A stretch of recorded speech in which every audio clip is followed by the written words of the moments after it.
Guys, welcome again to my YouTube channel. My name is Folashade Daini, and I share all things about career, lifestyle, and about living in Canada as a young mom with 2 children. So in my last video, I talked about how I got a marketing role, how I got into tech. I've been doing like a series of my tech journey, how I got into tech, and my last video was about how I got into tech with no experience, how I got my first role with no experience. And I mentioned that creating a portfolio was one of the things that helped me. So in this video, I'm going to just get straight into how you can also make a portfolio. In fact, the best part is that I've also created a template document for you to use. And just go into the description, click on download the template, and then you can use it to create your own portfolio video. You're welcome. Okay guys, so I'm just going to get into it now. So I have my laptop here, and I'm just going to be showing you my screen and walking you through how you can create your own portfolio, like easily, simply, in a couple of steps, and you're done and you're ready to start applying for jobs. So this is the portfolio, the template I said that you can download. Make sure you watch this video to the end so that you would know how to customize it. The first thing you want to do is that you want to make sure you make a copy. If you don't make a copy, you won't be able to customize it, because this is the template, and if you customize everything, everybody gets your own copy. So make a copy first. Once you click on the link, it will show you this. So you come here, you can't make any edits to it, so you just come here, go to file, go to make a copy, click on entire presentation, and you make a copy. So you can name it your portfolio, put your name there. For example, let's say Fola's portfolio. Maybe your name is Folashade, Fola's portfolio. You can remove the sample, and then so here you just click on make a copy. So it will take like your laptop a while, and then like once you make a copy, you just come here where the gender is and just put your name. Now you'll be able to edit. So here is the place where you want to start the first customization from. Instead of gender, like you put your name, like if your name is Eden, or your name is like whatever your name is, right? Just put your name here. Then here you want to put, here that says job description, you want to put the job, that you're applying for, that you want the portfolio to target. So whether it's a content marketer, or it's a social media manager, or a digital marketer, or a marketing associate, you put it here in this job description. So you delete job description and put whatever it is that you're targeting. Then here where I have your LinkedIn profile or your personal website and the link to your resume, it kind of explains itself. So just put the link to your LinkedIn profile here. Again, your LinkedIn profile should be optimized, so that you can get emails from recruiters, DMs rather, from recruiters. And then here you want to link your resume.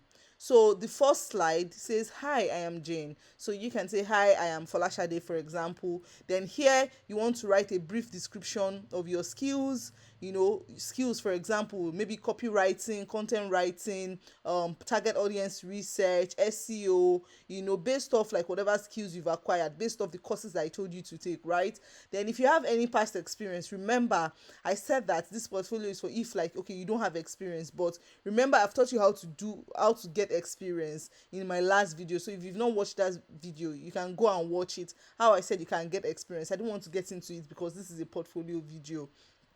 And then if you have like any relevant education, now where this works, right, is that for example, most of us probably study something else at uni, right? So the education you want to put here is relevant education. You want to put relevant education. So if you've done like a course on HubSpot, for example, you want to put a content marketing certification from HubSpot, right? And another thing you want to put here is the tools that you use, right? You also want to put the tools that you use, whether you use like Medium, whether you use HubSpot, or whether you use SEMrush for SEO, for example, the different tools that you use for video editing, for example. If you use CapCut or InShot, you also want to put it there. So more like a brief description of your skills, your past experience, and your education, relevant education. Then finally, next you want to tell them what you can help them with, right? So whether it is content strategy, whether it is content creation, copywriting, content writing. So the difference between copywriting, content writing. So the difference between copywriting and content writing is that, so copywriting is when, for example, now you're writing copy for like a website, right? Usually like for advertising, like you want to write copy for, maybe a social media post. But content writing is when like you're writing like articles, long form content mainly. So they use copywriting for short form content and content writing for long form content, right? Or whether it's email marketing or social media management or community management. So you want to state like whatever your skill is in, right? And then you just want to like tell them what you can help their business with, the businesses you want to target. I need to say that it is important that before you create your portfolio, or before you create sample work, I need you to go and make a list of the companies you would like to work with, the kind of companies you like to work with. Because to be honest, if I'm reviewing your portfolio as a hiring manager, for example, I want to make sure like your experience is relevant to what we do. So for example, I work in a fintech company, in a remittance company, right? It's a startup. If you bring experience from, let's say, writing content for a barber shop or a beauty shop, for example, it might not exactly be relevant, right? So you want to make sure like whatever work you're going to be sharing, whatever work that you'll be putting here, is relevant. So the first thing you want to do is go and do your research, make a list of the potential companies you want to work with, look at their social media pages, look at their blog, right? Look at their website, then create content that is similar to that so that you can put in your portfolio. I hope that's clear. So case studies, now you want to put some of your past projects. So here I have like project X. You don't need to edit this part at all, just case studies. There's nothing to edit there, you don't need to personalize anything. So project X is now where you need to edit. So you put the projects, maybe the project was for, like projects, can give it any name, since most of them are going to be sample projects, because I mean you are doing it to that experience. This place you can remove the company name, but you can just put the job description, what you worked as, like the hypothetical situation you worked at. Another thing I want to mention, and I'm sure like it's possible, you know at least one person that has a business, right? Or at least one person, that you can kind of work on that, so that you can gain real life experience. So that's another way to getting like work experience if you don't have.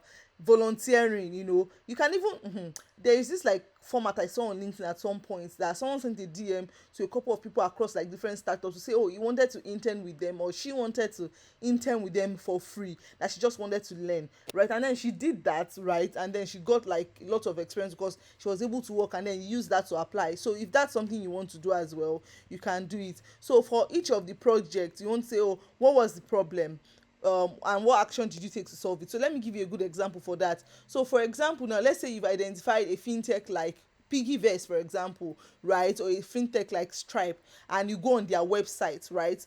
And you saw that maybe their copy, they could have done it better, or you could have rewritten it.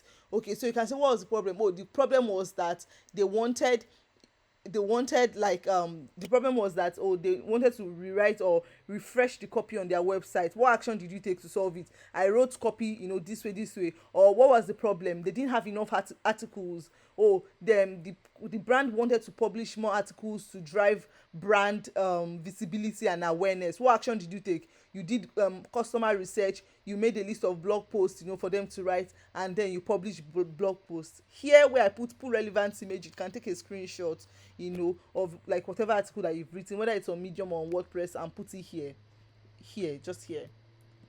So okay, so most people just usually stop at what the problem is and what they did, but you need to also go a step further, because anybody reviewing your portfolio, they want to know that your work produces results. So what results do they get? Remember, if you're using a mock sample, you also want to show like, oh, when you share the article on social media, people liked it, they read it, you can say, oh, the article got over maybe 100 likes and retweets, got 2,000 impressions, increasing brand visibility, right? That's very good, because you're at an entry level role. Nobody's expecting you to exactly bring in customers, so your work is mainly on, increasing visibility, brand awareness, and it can cut at the stage that you're making this, I mean, yeah. And then you can also insert like relevant links. Of course, whoever is reviewing it, they want to say that, okay, yes, you said you did the work, yes, you have pictures, but where is a link? Let me go and check it out. So you also want to put like any relevant image of the results, maybe a screenshot of someone saying, oh, this article is really good,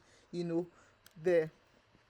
Okay, so now you can create as many projects. Let me just go back to that. You can create as many projects as you want. You just have to duplicate like each of these slides, you know, just keep duplicating it. If you have 5 projects, for example, you know, you can just say project 1, project 2, project 3, and then just duplicate each of these. Duplicate what was the problem, duplicate the slide that shows what the results were.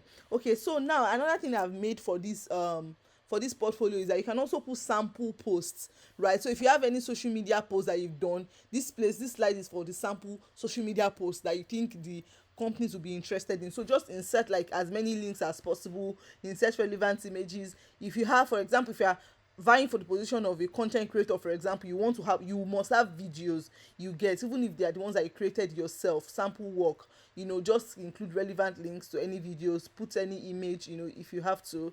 Then if it's sample articles, I mean, if you are targeting companies that their own big deal is articles, or the job description is a content writer, you want to have articles, so you want to include any relevant link from wherever it is that you've published articles before. Then finally, see, social proof is so important, right? So as much as possible, try to get, even if it is someone that maybe taught you the course or something and you submitted, you know, an assignment to, try to get someone to, 1 or 2 people, you know, to give a testimony about your work. It just shows that, oh, okay, you are reducing risk on the end of the hiring manager. The person is like, oh, someone else has worked with this person, and you know the person has good character. Okay, because when you are hiring, you're just not hiring for skill, you're also hiring for character. So if someone can testify to your character, the fact that you are willing to work, you are willing to learn, you know, it's a very good way to include it. And then finally, like I said, it's a very short portfolio.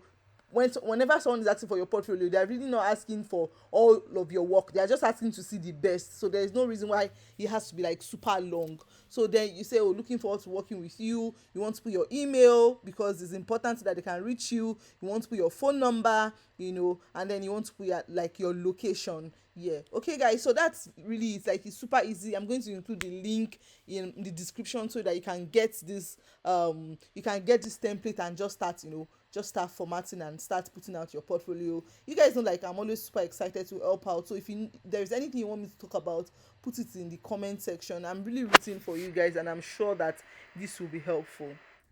Okay guys, so that's it. I hope like the video was helpful for you. I hope like it was simple and easy enough to understand. Don't forget to check the link in my description to download. But just before you start creating your own, after you download, make sure you click on make a copy. Then you can duplicate and then customize the templates with your own style. If you try to edit it directly, it's not going to work. You are going to have to duplicate first, and then make your own copy and then edit as you go. Okay guys, thank you so much for watching. Don't forget to like and to share. I'm sure like a couple of your friends will find this video useful as well, and to subscribe to the channel. Thank you guys. Bye. See you in my next video.